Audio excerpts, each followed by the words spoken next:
E aí, Deus colocou esse versículo, um dos versículos que nós vamos meditar aqui. Atos capítulo 13, versículo 22. Você que trouxe a sua Bíblia. Se não trouxe, pega carona com quem está do seu lado aí, né? E vamos lá. Atos 13, 22. Quem achou, diga amém. Quem não achou, diga estou procurando. Ninguém procurando ainda? Tá bom, vamos lá. Vou contar até 10 excelência bem alto comigo. Diz assim: 3 já. E quando este foi retirado, lhes levantou o rei a.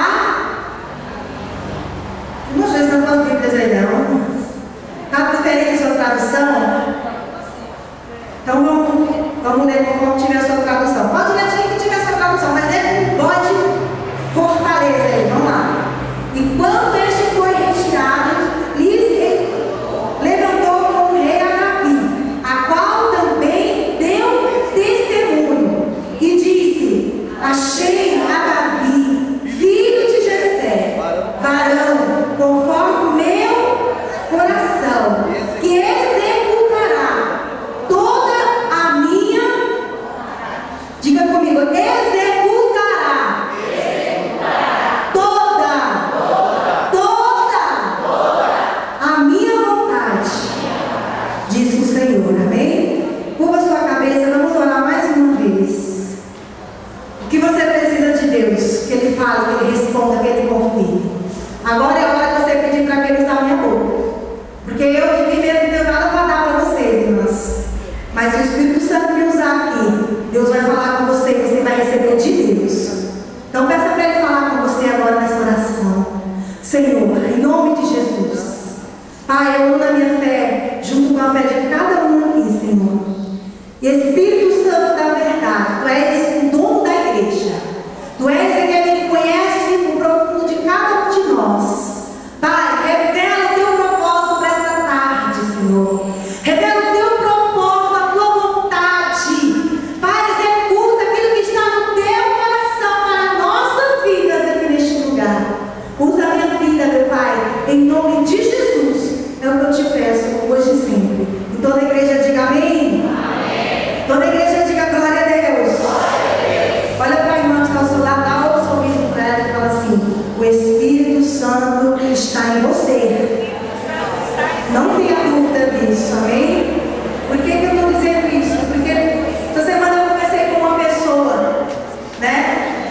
E não vou expor nem dizer quem é, que não veio o caso. Que apesar de servir a Deus, estava desatrasadas, estava com dúvida da sua salvação, estava com dúvida se Deus era com ela. Então, muitas vezes ele fala assim: ai, bobeira falar isso, que o Espírito Santo está comigo, eu não sei. Às vezes você sabe, mas pode ter alguém que está com dúvida, o inimigo roubando da fé dela. Então, eu quero que você vira para a pessoa ao seu lado com seus olhos cheios de fé. Diga para ela: o Espírito Santo está com você. Vira para o outro lado, irmão. Então, o Espírito Santo é com você. Ele está com você, Ele está comigo, Ele está conosco. Satanás querendo ou não, Ele está. Satanás resistindo, colocando dúvida, questionando ou não, Ele está. Porque é isso nós cremos, nós vivemos pela fé, não é pelo que o diabo fala, não é pelo que os outros falam, é pelo que a palavra de Deus fala. E nós cremos nisso pela palavra que nos dá esse entendimento. Amém, queridos? Mas voltando aqui como nós estávamos falando, a mulher segundo o coração de Deus. Põe uma mão no seu coração assim. Diga assim: eu sou. Acho que vocês não estão com muita convicção que é não, hein? Só quem tem convicção, diga: eu sou uma mulher segundo o coração de Deus. E se eu ainda não sou totalmente nessa tarde, vai ser a tarde de eu receber plenitude em todas as áreas para me tornar uma mulher cheia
Nós temos nossos direitos. Deus